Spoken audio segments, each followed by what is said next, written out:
All right, so yesterday I posted a bonus video talking about the first 10 movies I saw in theaters in 2021. Today on Rank the Movies bonus videos, I'm going to talk about the first 9 movies I've seen that came out in 2021 through other means, whether it's off of a disc or through streaming services. 2 of these movies I've already talked about in my Movies from the Unwatched Shelf series, so when I get to those, I'll cover them quickly, and we'll move on to the other movies. So here we go. We'll start right off with Wrong Turn. You can catch this one in one of the Movies from the Unwatched Shelf. Check the thumbnail for this picture of the Wrong Turn poster. Basically, this is the remake of, or the reboot of the Wrong Turn franchise, where instead of having hillbillies, the mutated hillbillies, they are just mountain folk who live in who live in their own wilderness retreat away from the world and have their own rituals and culture. It's not bad. It's one after I watched it, I went, oh, this was interesting, and I liked it. And then, like, it sank in for a little bit, and I went, it's like the rest of the Wrong Turn movies. It was worth watching once, but I probably am not gonna spend my time watching it again. Again, it's not a terrible movie. It's a pretty decent film. It's worth watching once. So if you want to check it out, check it out. That is Wrong Turn. Next, I checked out off of the streaming service Amazon Prime, Coming to America. Now, when I was a kid, I was a huge Eddie Murphy fan. He was my favorite actor of all time. That's why I did my top 10 favorite Eddie Murphy movies of all time. I'm pretty sure Coming to America made that list. So this is the sequel, Coming to America, which I think is a really stupid title, but that's fine. Um, it picks up years after Prince Akeem went to America, went to Queens. He found his queen. He's had 3 daughters, but he has no son. You find out that while he was in Queens, he got drugged and had sex with a woman, and she got pregnant with his son. So he actually has a prince. He goes back to America, collects his son, and brings him back to Africa to train him to be the new ruler of the kingdom. And comedy ensues. Overall, it's not a terrible movie. I think Coming to America didn't need a sequel in any way, shape, or form, even years later. Eddie Murphy's fine in it. He does a good job as Akeem. Once again, uh, Arsenio Hall is good in this. Everyone does a fine job in this movie. If you love the first one, check this one out. If you've never seen the first one or are not a huge fan of the original Coming to America, it's probably one you can pass by.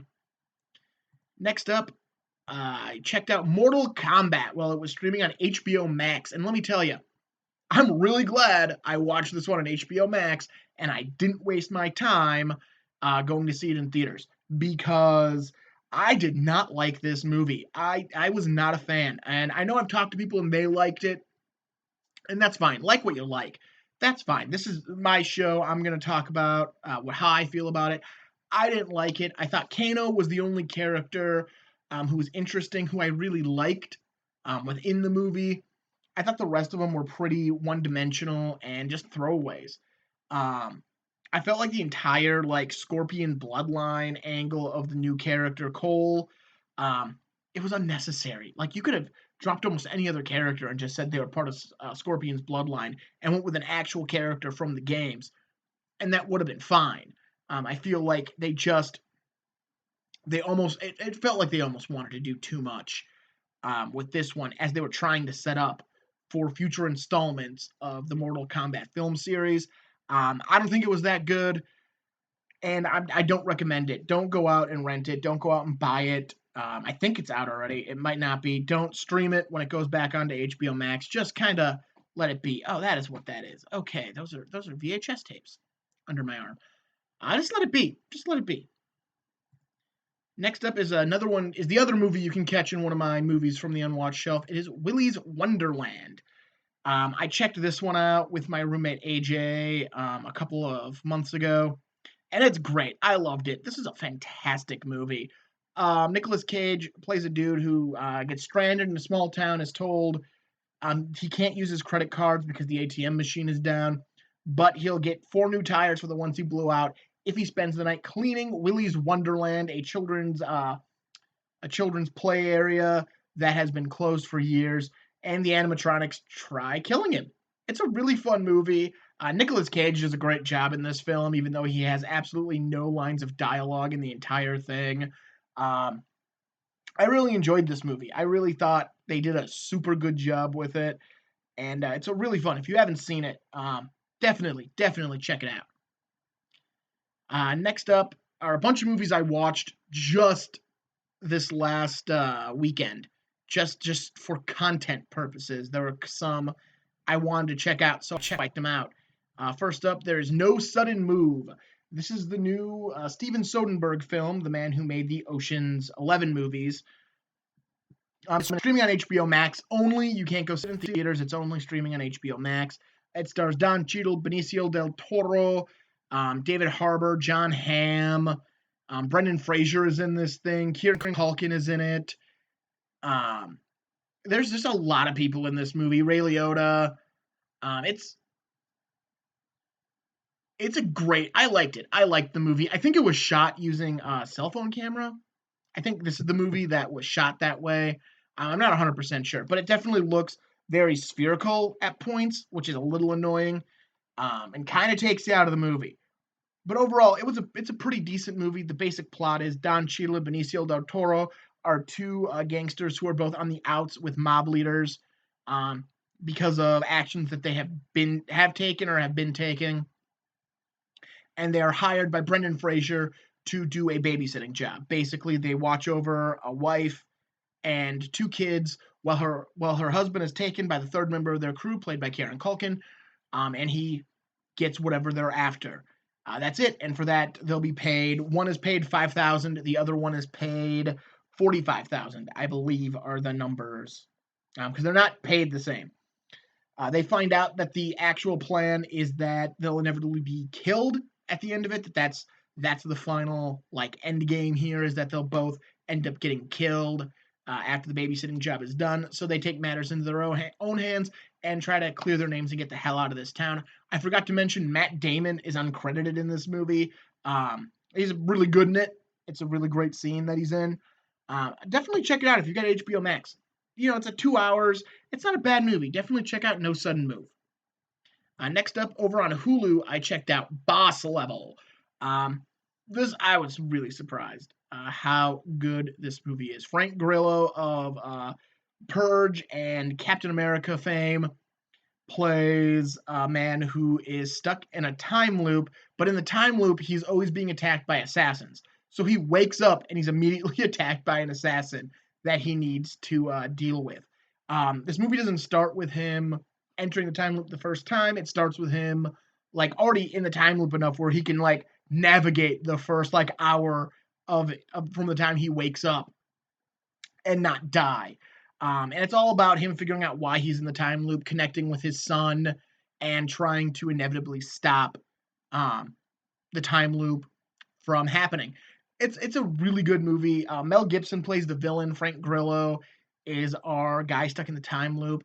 And it's a fun movie. It's a really fun movie. Again, it's streaming over on Hulu. So definitely check it out and give it a try. Next up, I'm going back to HBO Max as I watched In the Heights.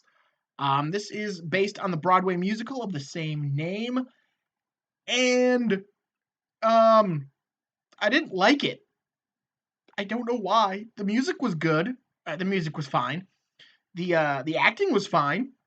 I thought this movie had way too many primary characters for anything. I'm going to sneeze. 1 second.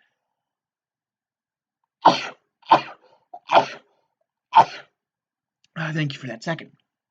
It had way too many characters. Just look at this poster that's up on this side. You got 3 characters, the beauty shop girls on top. You've got the 4 characters who make up the 2 couples who are the center of this movie.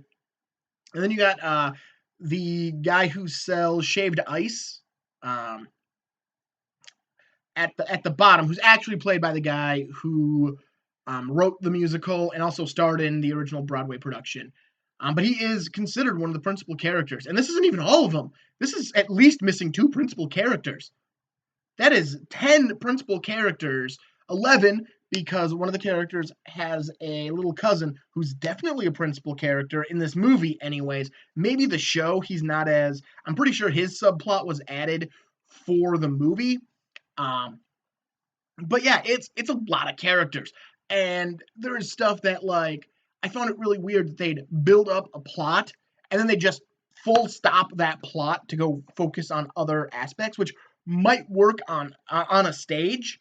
I could see that idea working on stage, but in a movie, you kind of just want to keep flowing with the plot you have, especially if you're giving like 15 minutes to a plot point and then you're stopping and moving to a different plot point. It doesn't work the same as it does on TV with a sitcom because those are really quick cuts. You're getting like 3 minutes with this plot point and then you're coming back to this plot point. So it's not really out of your head by the time you come back. Um, and also, a lot of these principal characters are just there for like a plot point in the first act, for what would be the first act, and a plot point in the second act, and that's it. And then they're there the entire time. I also, it's in the trailers when they're dancing on the building, and it's this movie doesn't defy like logic and it doesn't defy physics until this scene. Like this is where it decides physics be damned. And because every other scene is set and it's very much like it's a very much a it's a very musical like dancey stuff, but it's all very like grounded in reality. That if we lived in a world we broke out into song and dance, this is kind of how this might go and might look. And then they're dancing on a wall, and it's like, what the crap? Why are we dancing on a wall? What? Why? Why? I don't know. But yeah, I didn't care for In the Heights. It's one I'm not gonna watch again. Um, I went in really hoping to like this movie, and then I just like something dug in on me. I'm like, I don't like this movie.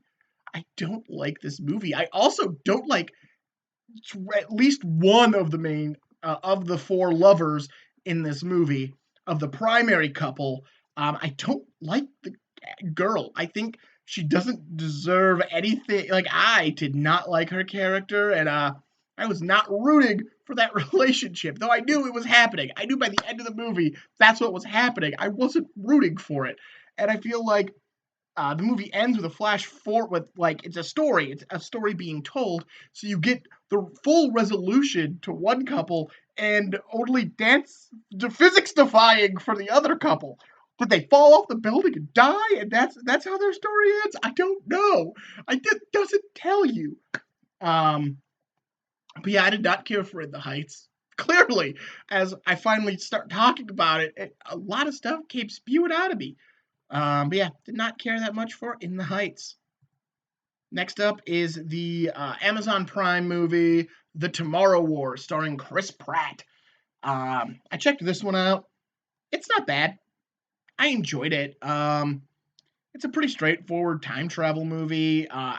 There are parts of it I question because it's a weird plot of people from the future coming back to the past to recruit people to fight a war, but you have to be dead by the time you get to the future. But by taking them out of where they're supposed to be and killing them, anything they would have achieved doesn't happen. Like it raises a lot of questions. Like for some reason, I started overthinking this movie real early on, and it was still a decent movie. I still liked it. Chris Pratt's good in it, but I started overthinking it. I highly suggest if you watch this movie, don't go in overthinking everything, um, because this movie really doesn't have any time travel logic at all. It just does stuff. So and it tries to have time travel logic, but it has time travel logic the same way like Avengers Endgame has time travel logic, where they state logic and it sounds right, but it still doesn't make any sense. And I think that's with most time travel movies. The logic really doesn't make sense as to why or how it works. I think Back to the Future is always that example you go to because you don't question it in those movies. It just because it's just so simple. You can go anywhere. You just you can't screwing with the timeline screws up events in the future. Here they're screwing with the past, which would screw with the events in the future. but the future is kind of its own thing, and it's happening regardless. Um, and I got super like quizzical towards the end of Chris Pratt's time in the future. I'm trying not to spoil this movie or give anything away, just because he gets very clingy to something, and it makes no sense. It makes sense why he's clingy, but it doesn't make any sense why it doesn't die. Like the thought process there. I don't know. Maybe it's because I don't have um, that mentality in my life right now. Maybe it would make more sense if I did. I don't know. Again, I'm trying not to spoil this movie. It's if you got Amazon Prime, check it out. It's not bad. It's 2 hours and 10 minutes, so it's not short, but it's not bad. Lastly, I checked out Fear Street, which is right now streaming on Netflix. This is based on the R.L. Stine novels, and it's a trilogy of films. The first one came out last Friday. The next one comes out the day this video is today. The day this video is dropping. And the next one comes out 1 week from today. So, basically, it is about a town in 1994 where there is a serial killer. A girl gets touched by a witch or touches a witch, and the witch wants more of that girl's blood. So she reincarnates a bunch of the killers she has created over the years in this town to go and get the blood. And it's about people trying to save the girl and figure out how to stop the witch. Overall, it's not a bad movie. It had some bits I didn't expect, which was good. It did not meet all of it.